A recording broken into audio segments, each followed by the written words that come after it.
骗我的，一切都是骗我的，没有假的，就骗我，骗我！那你觉得我这人怎么样？你固执、大男子主义，说话还特贫。啊，我在你心里就这印象。这几个词儿可以换一种说法，坚持，做事有毅力，爷们儿，然后就是说话很幽默。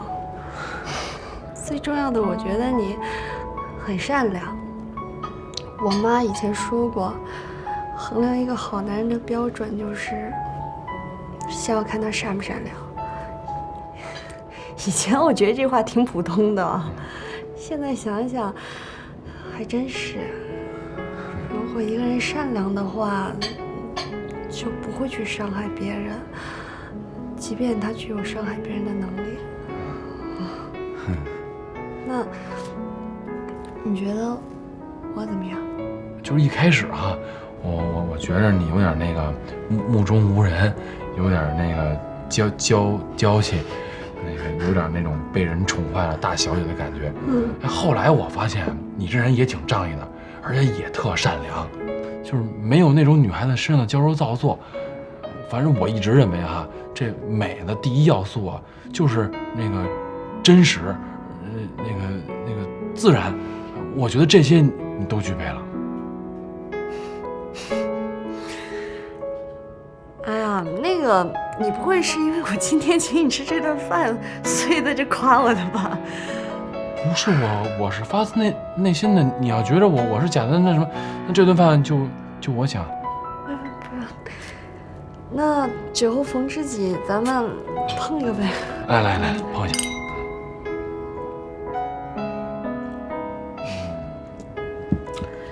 吃好了吧？吃好了，要不咱下去走走，消化消化食。去哪儿啊？就下面随便溜达呗。行，走。我能有现在，其实要特别的感谢你，陪我找工作，陪我熬夜，帮我画图纸，每天还要忍受我各种吐槽。突然间这么跟我一客气吧，我还有点不太适应。其实啊，我什么都没做。你呢，要真不是吃软饭的，我们做什么都没用。你要真是干这行的，我们什么都不做，早晚有一天啊，你也会成功。听你这么说，我觉得我浑身又充满了自信的小细胞了。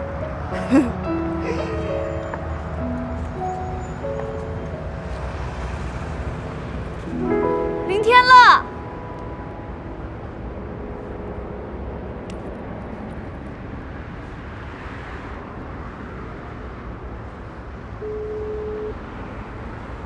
您拨打的电话正在通话中，请稍后再拨。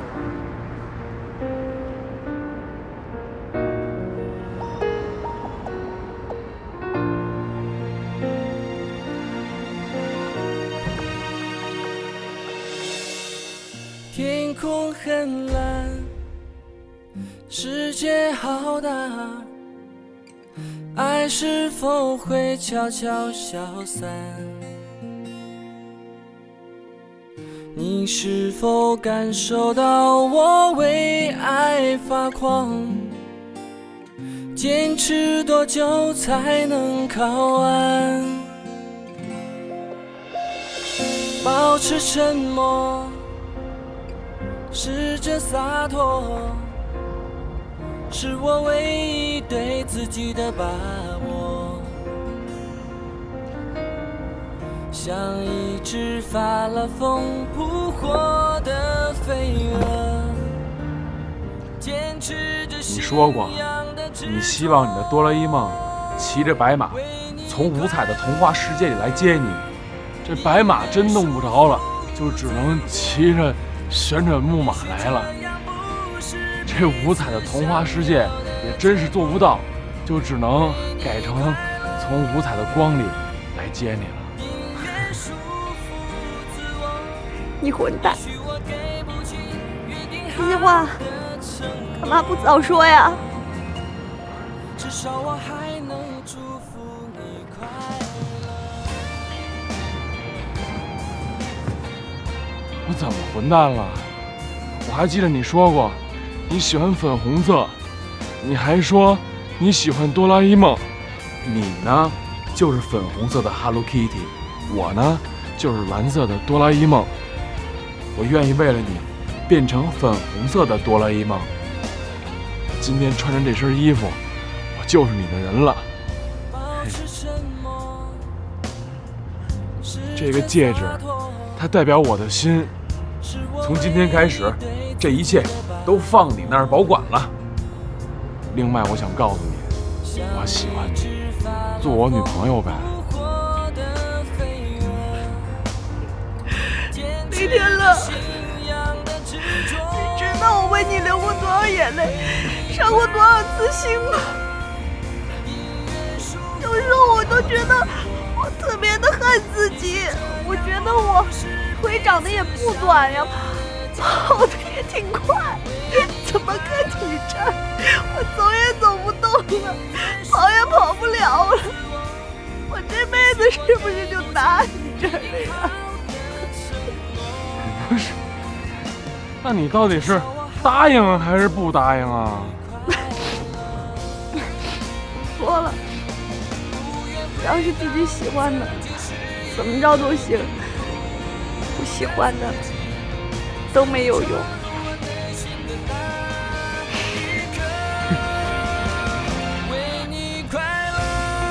哎，那是无名指，咱这又不是求婚。你这是干嘛呀？我这不是一表白吗？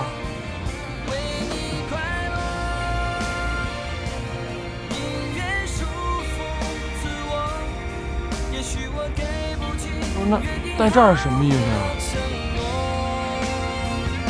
名花有主。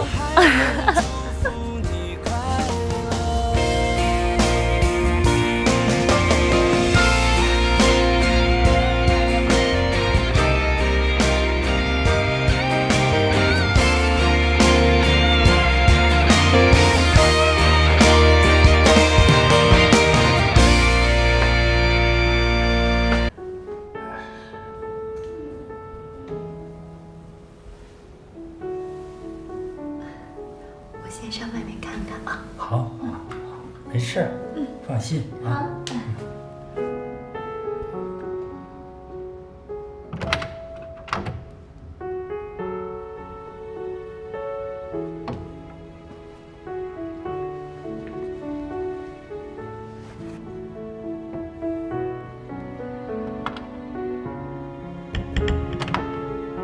可乐。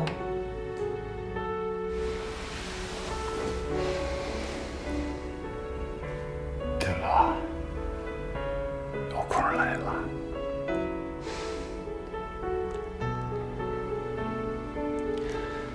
当年的事儿我都知道了，为什么不告诉我呀？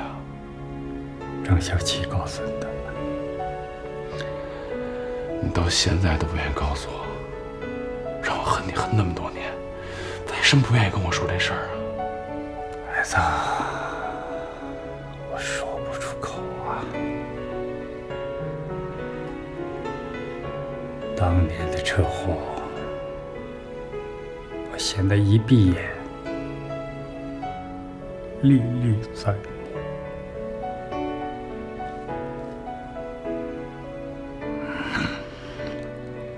你妈妈满身是血，你昏迷不醒，我惊慌失措，不知如何是好。你妈喘着气，抓着我的手，央求我先救活你。她那种痛苦的样子，触目惊心。我恨我自己没有能力能够救活我两个最爱的人。我能跟你说什么？我说我没能救活你妈，不说，我眼睁睁地看着她从我眼前离去。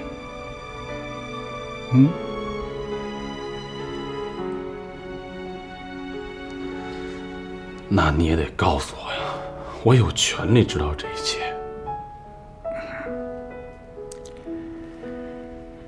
孩子，这次手术，我不知道能不能熬过去啊。有的时候想想，咱们走了也好，可以去找你妈。这么多年了，我想她呀，想。告诉你啊，必须熬过去啊！张小琪肚子里的儿子，你还没见过呢。你已经错过一次了，还想错过第二次，当个好父亲吗？还有，你公司啊，等你好了，自己回去管去啊！上上下下好几百口子员工呢，我真管不了。孩子，你放心，公司的事儿我都打点好了，你不用担心了啊。你这个心思和志向也都不在这儿。孩子，欠你太多了，我不应该逼你回来。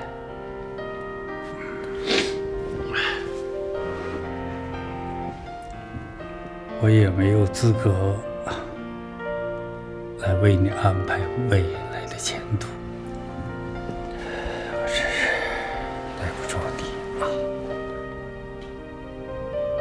爸。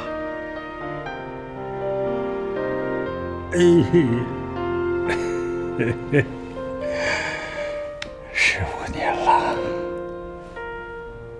终于叫我爸啊，好儿子。赶紧好起来，咱们一起拍个全家福。好，就这么定了啊，好儿子。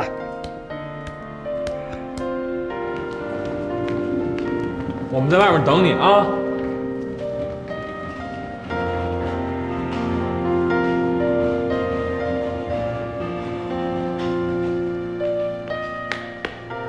进去了。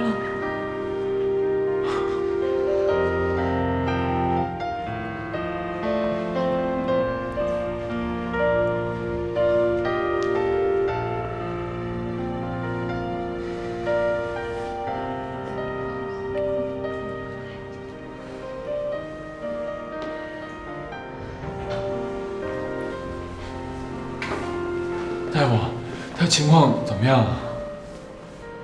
现在病人还处在昏迷状态，而且这种状态还会持续一段时间。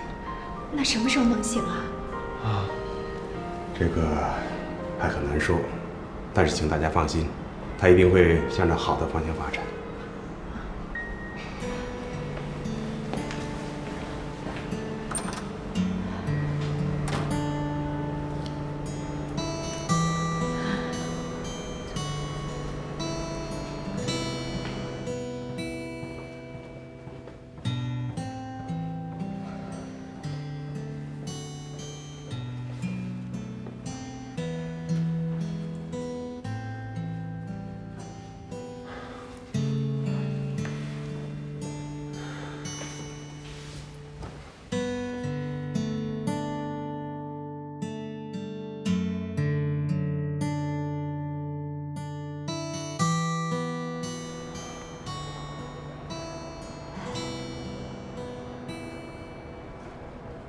现在茂华病成这样，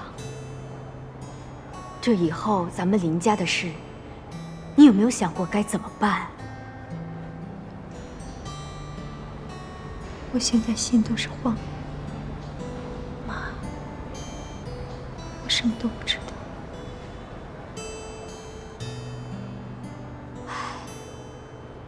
这公司的事是一天也不能停啊！我也接到秘书电话了，一大堆的事，还等着做处理呢。可是，妈，我现在怀着孩子，毛华又这样，我真的是力不从心。我一直在想一件事。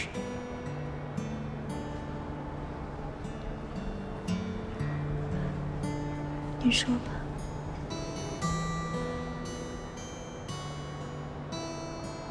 咱们让天乐回公司吧。我想了很久，我们需要他，这的确是我们现在最合适的选择了。我们没有别的办法。这个我也考虑过。但是，他自由惯了，突然一大堆事让他处理，他能适应吗？现在是特殊时期，他是林家的人，自然有这个责任。再说，的确，我们也没有别的办法呀。咱们跟他说说吧。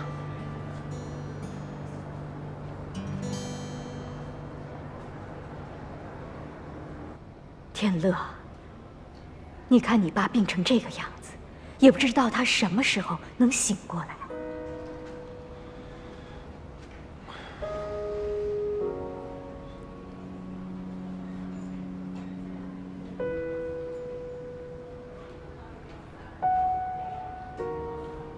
天乐，你看现在这个状况，你爸爸在医院需要有人照顾。眼下公司啊，也急需有人去管理。奶奶我老了，小琪又是这样的特殊情况，看来接手公司只能靠你啦。不是奶奶，不是我不接啊，是我对公司的情况一点都不了解，我怎么接呀？不给你机会锻炼，你怎么能了解呀？你现在就去接手公司的事，怎么就不行呢？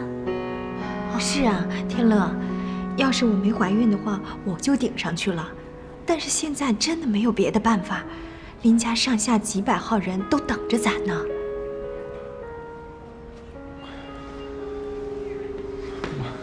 我一点经验都没有，我怕我干不好。天乐，你大胆的去做吧。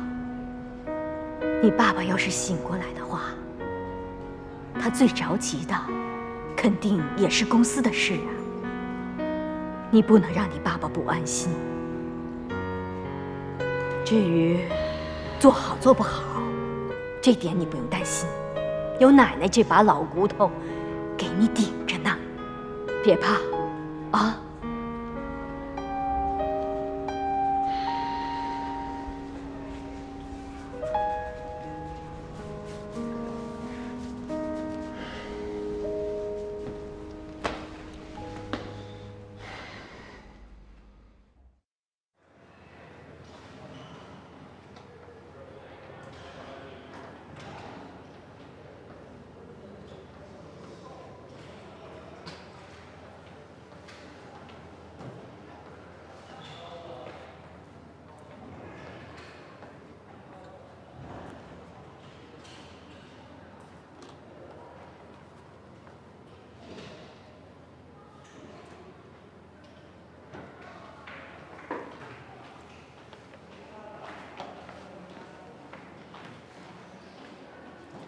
天乐，没事没事，睡了睡了。给你带了点粥，来，赶紧喝了吧。哎呀，谢谢。我那个一会儿再喝。这2天特别累吧？不是，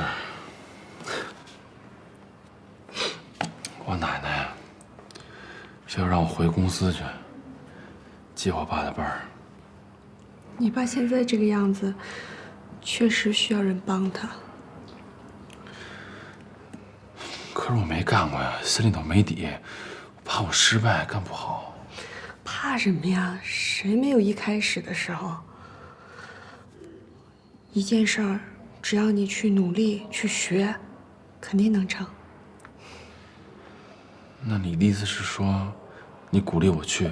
我希望你对自己有些自信心。那你看我一开始我也从来没上过班啊，现在接手不也挺快吗？我觉得，只要你坚持，一定会有收获。可是你说，要管理那么大的一个企业，我一点经验都没有，公司上上下下几百口的人，怕我万一失败了，我对不起大家。不会失败啊！如果你真的不懂，公司还有那么多元老级的员工，可以问他们，他们也能帮你啊。你想一想，有这么多人可以帮助你，其实你自己也并不孤独啊。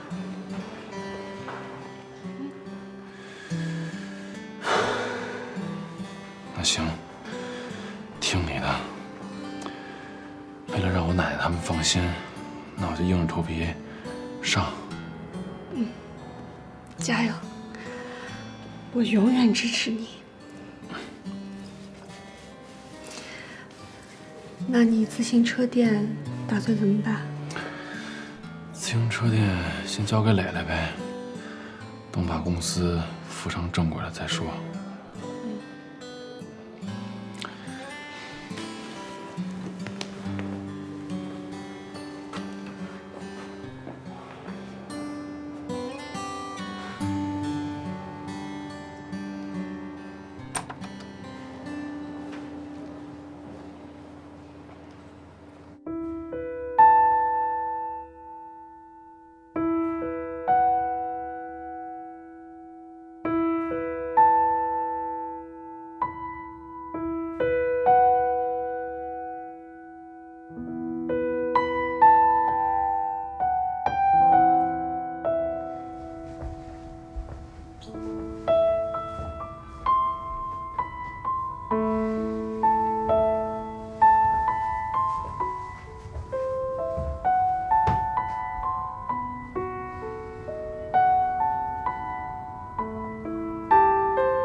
进来。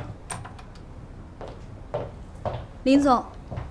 哎，那个，你是？我是董事长秘书小美。哦，你找我什么事儿啊？林总，这是王总的辞职信，让我交给您。他不是公司的元老吗？怎么着，我这刚来他就要辞职？林总，这的确挺棘手的。董事长现在病了。公司上下一片人心惶惶的，王总手下带着一批人，他这次要是走了，估计那批人也不会平静。在这节骨眼上，人事方面肯定又会有大变动的。好，我知道了。我有事再叫你。好，我先出去。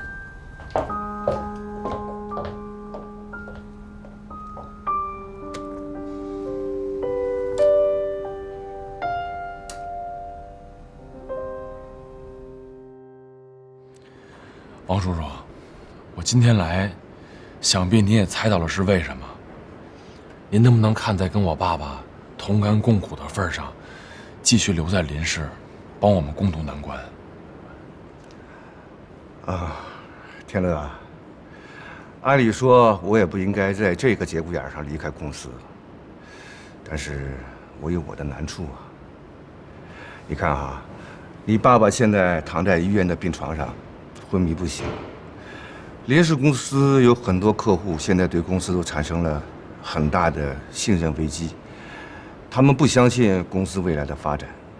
不瞒你说啊，现在有别的公司通过猎头找到了我，让我过去帮他们一把，我也是没有办法啊。您看，公司呢是您和父亲一手创立起来的，这里面有您的心血，您就这么忍心看着它垮掉吗？说实话，我也不是那么势利的人。掏一句心窝子的话，就是我还有一口气儿，我肯定会与公司共存亡。毕竟我在这公司也奋斗了10几年，很难放得下呀。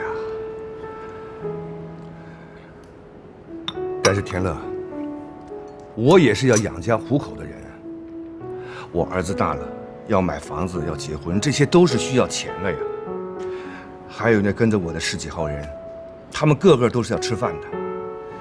他们管我叫大哥，我能眼睁睁地看着他们不管吗？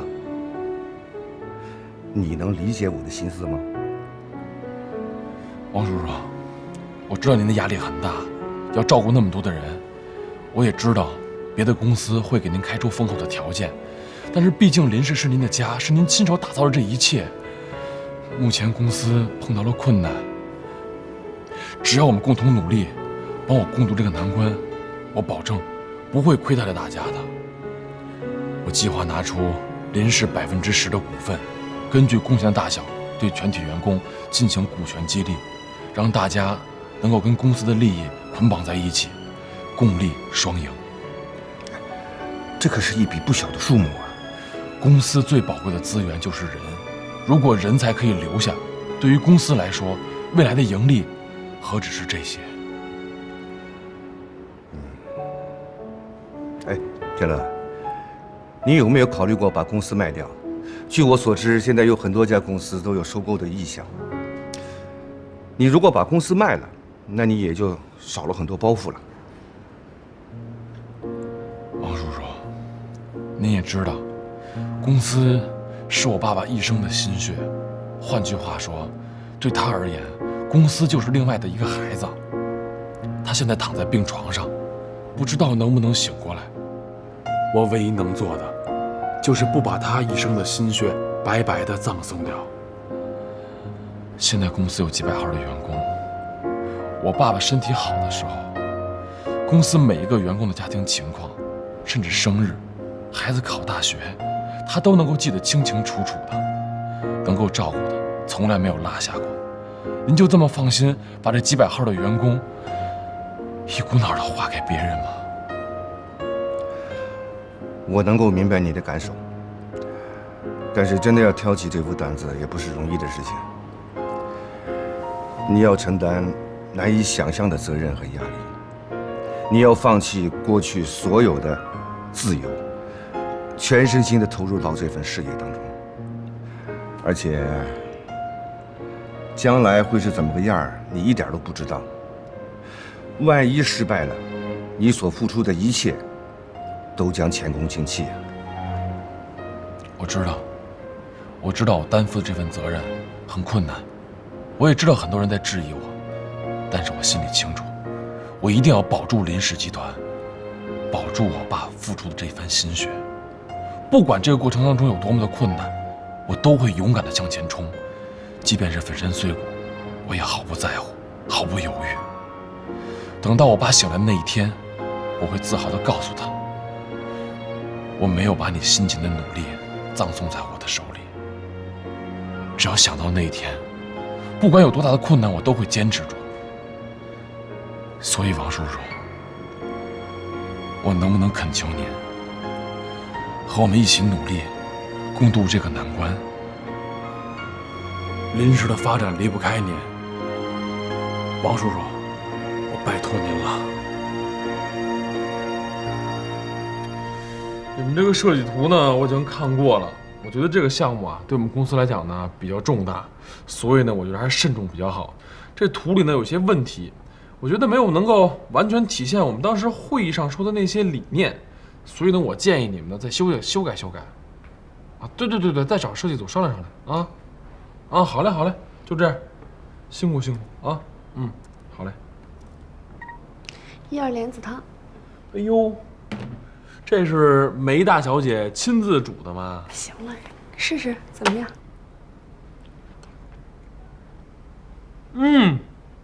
不错，正宗。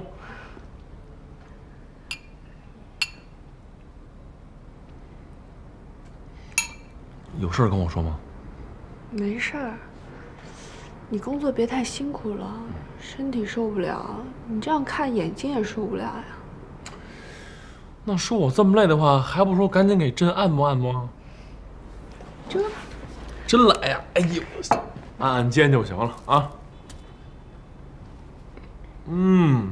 哎呦，舒服。田乐，如果，我是说如果啊，我要跟你结婚，你会怎么想啊？啊？你这算是向我求婚吗？啊？我就问问你怎么想嘛。还能怎么想啊？二话不说立马答应啊！像这么好的女孩，还不赶紧娶回家呀？那得娶回家锁在家里头才放心呢啊！挺大男子主义的。哎，怎么突然间问我这问题呀？没什么，就随便问问。这酸吗？你妈吓我一跳！不是你这一锤吧，然后再一煮个汤什么的，我觉得你今天有点反常，要么就是太温柔了，我有点不太适应。哎呦，刚说完，怎么回事啊？喊什么呀？这按摩得有力道，这要不没用啊！脑袋怎么样啊？哎，不，您太有力道了，有点像上刑这。哎，上刑啊！你这是啊？嘿，怎么按一半就给？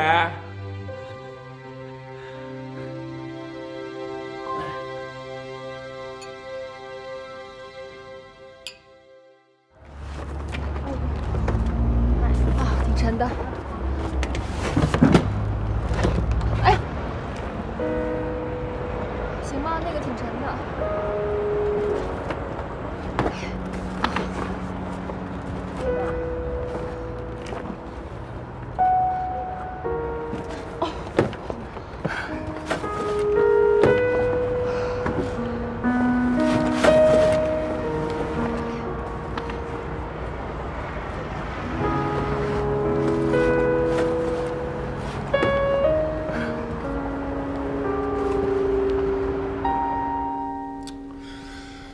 我不明白为什么他们不同意。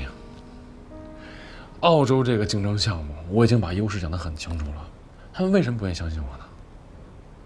田乐，这个项目的前景非常好，但是风险也是很大的。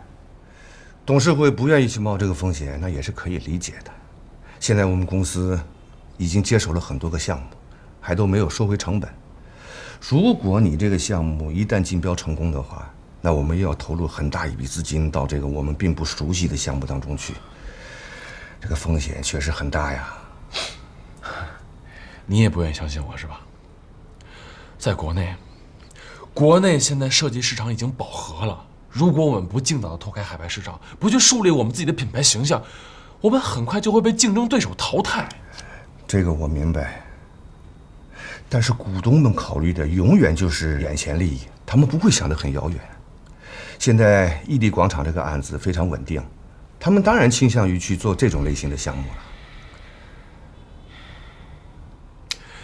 屹立广场是血拼成本，它的利益已经很薄了，难道我们还要靠着去降低报价来去争得赢的机会吗？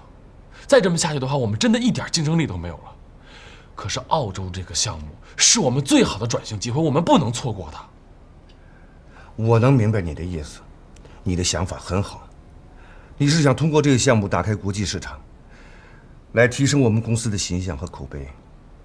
但是田乐啊，你仔细想过没有？要做这一切，你将付出多大的代价呀？就现在这样的市场情况来看，能够生存下去就已经是最重要的了。能不能给我一次机会，最后一次？如果我失败了，我认。田乐啊，现在我们公司的资金压力非常大，外面也有很多外债没有要回来，在这个节骨眼上，我估计我们已经很难再去开拓海外的市场了。我已经叫孙总到外面去催债了，如果能够把这些外债都能够要回来的话，估计还有希望。让我们再等等消息吧，啊。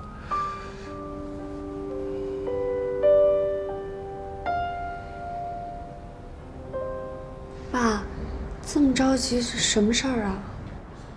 也没什么。爸爸就是想问问你，你说。你实话告诉爸爸，你和天乐两个人现在到底发展到哪一步了？前段时间，天乐跟我正式表白了。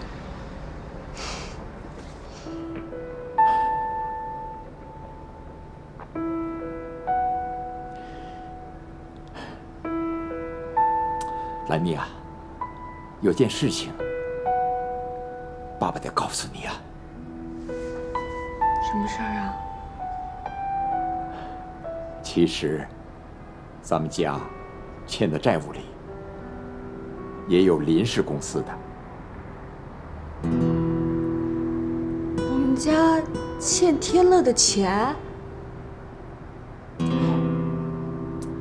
你是不知道啊，咱们家欠了很多家的债务，除了少宇家的，还有莫哲家的，最大的一笔就是林天乐家的了。那我们欠了多少钱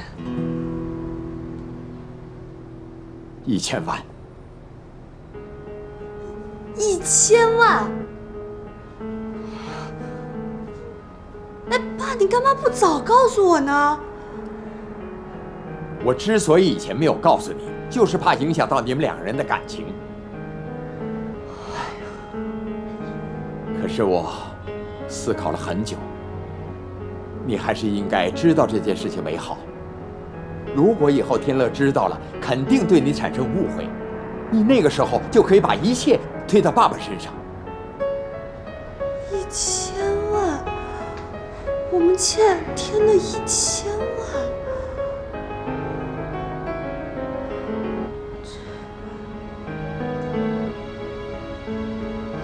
爸，那你打算怎么解决这个债务问题？你的意思是说让我去跟天乐说？不是，你现在跟他说，那肯定会影响你们的感情啊。哎呀，我的事情你就不用操心了，我自己想办法解决。都是爸爸不好啊，爸爸对不起你，对不起你。爸怎么会欠1000万呢？我看你们俩，感情很好，也是真心相爱。他又向你表白了，所以在这个时候，你就更不能告诉他了，而且啊，还装作什么都不知道，赶快跟他结婚。你是让我瞒着他？那天乐知道了以后，肯定觉得我另有目的接触他呀。我怎么可以这样呢？抛开他家世不说，单说他个人，天乐这个人是个好人，是个值得你托付终身的男人。你们俩在一起，一定会幸福的。这爸爸的最大的心愿也了了。到时候，如果天乐知道，我想他也不会怪罪你。到那时候，说不定还有可能把咱们家的债务给免了呢。孩子，听爸爸的话，你千万不能跟他说，你知道吗？啊！爸，你别说了，我现在脑子太乱了，你让我再想一想。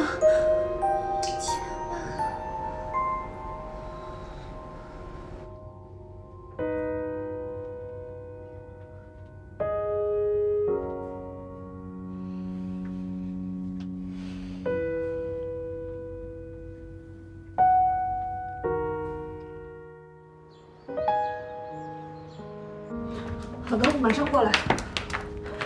那个，我不吃饭了，我公司有点急事，我先过去一趟啊。别了，给弄好了，吃一口呗。你吃吧，你吃吧啊。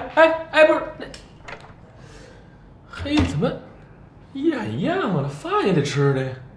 行，不吃我一直吃。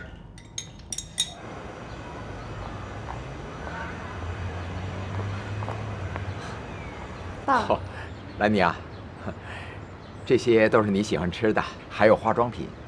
爸，我又不是小孩儿，你给我买什么东西啊还？来，让爸爸好好的看看你。自从咱们家出事以后，我还没仔仔细细的看过我女儿呢。爸，又出什么事儿了吗？没有，我是看我女儿长大了，高兴。兰妮啊，爸爸不在身边的时候，要学会照顾自己，啊，这冷啊热什么的，别让爸爸担心。放心吧，我这儿有张银行卡，里面有些钱，你拿着留着用。爸，我现在已经自己工作挣钱了，这个我不能要，你和妈留着用吧。让你拿着你就拿着，听话。我还有呢。哦，对了，你和天乐的事情考虑的怎么样了？我想好了，我现在不能跟他结婚。爸，我准备把事情都跟他解释清楚，要不然我们两个人都不会开心的。爸，我觉得两个人在一起坦诚最重要，你说对吗？哎，你呀，真是个傻孩子。爸爸是过来人，有些事情不是你想象的那么简单。你呀，就听爸爸的话吧，啊？爸，你今天这么着急，真的没有再出什么事儿吗？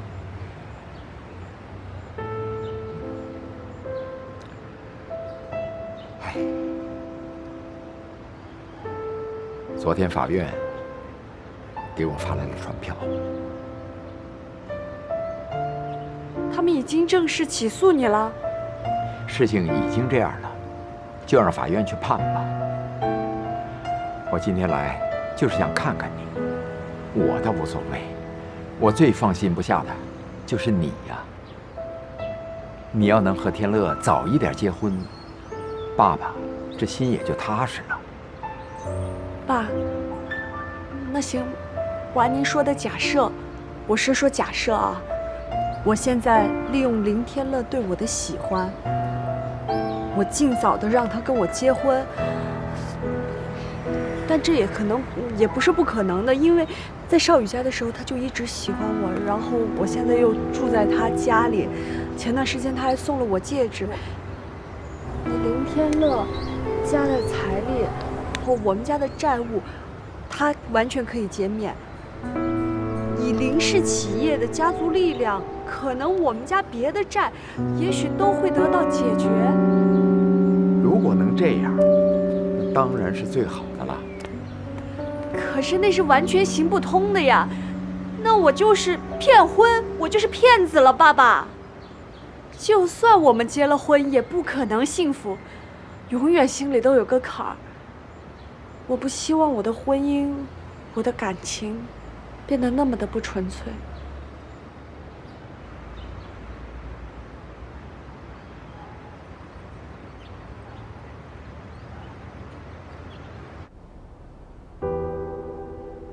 林总，我已经查过了，咱们公司的外债记录显示，有3家企业欠我们的款项，其中金额最高的就是梅龙文的企业。另外，我们也查了，梅龙文不只欠我们的钱，还欠其他2家企业，其中以抵押的形式偿还了1家，另外1家还未查明。好，我知道了。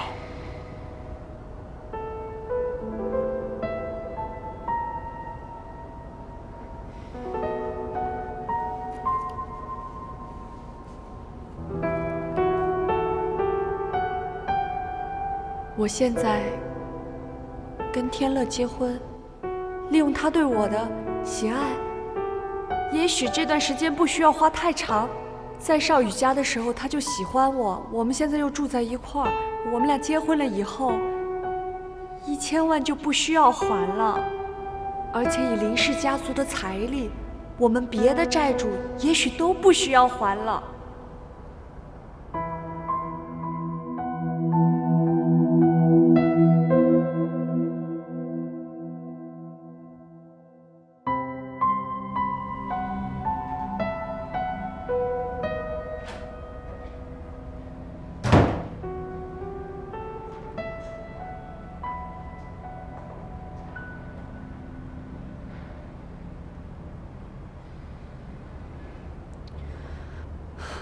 有件事儿我想跟你说一下。正好，我有事儿呢，也想跟你说。你先讲。我爸找我，跟我商量了一下我们家的债务问题，还欠了好多家的外债，最大的一笔1000万。之前我也不知道是欠谁家的，前段时间我才知道，是欠你们家的。那你想让我怎么帮你？不需要你帮我。我觉得我靠着我自己的能力接几个大单，还这些钱也不是没有希望的。就凭咱们俩的关系，没必要让自己那么辛苦吧？我们结婚吧，结了婚就可以把你的债务都免了，这样多好啊！你什么意思呀？我是这种为了钱跟你在一起的人吗？不是为了钱吗？什么意思呀？你不就等着我自己把这话说出来呢吗？我今天都听见了，你跟你爸在楼下说，只要你跟我结婚，欠我们家的钱，我就可以给你免了，还可以利用我们家的财力，把你爸欠的其他家的钱都给抹了，不是这样的吗？啊！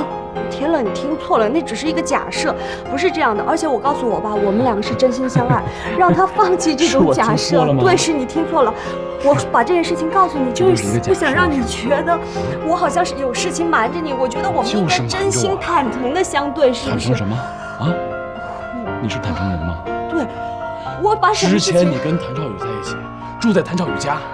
就是为了让谭少宇免了你家债，不是这样？我怎么可能是这样的？我到谭少宇家，我爸在哪我都不知道，我跟他电话联系不上。你现在跟我联系，他电话打不通，我都不知道我爸在哪。为了让我前段时间我爸才出现在我面前，他才跟我说了债务问题，我根本不知道是我们家欠了你们家的债，我都不知道我爸欠了谁的债。我怎么可能知道我爸根本就没有跟我联系？就是为了免了你家的钱。前段时间就是这样的，一切都是真的，我们的感情是没有任何的杂质，全部都是假的，全部是骗我的。一切都是骗我的，没有假的，就是骗我！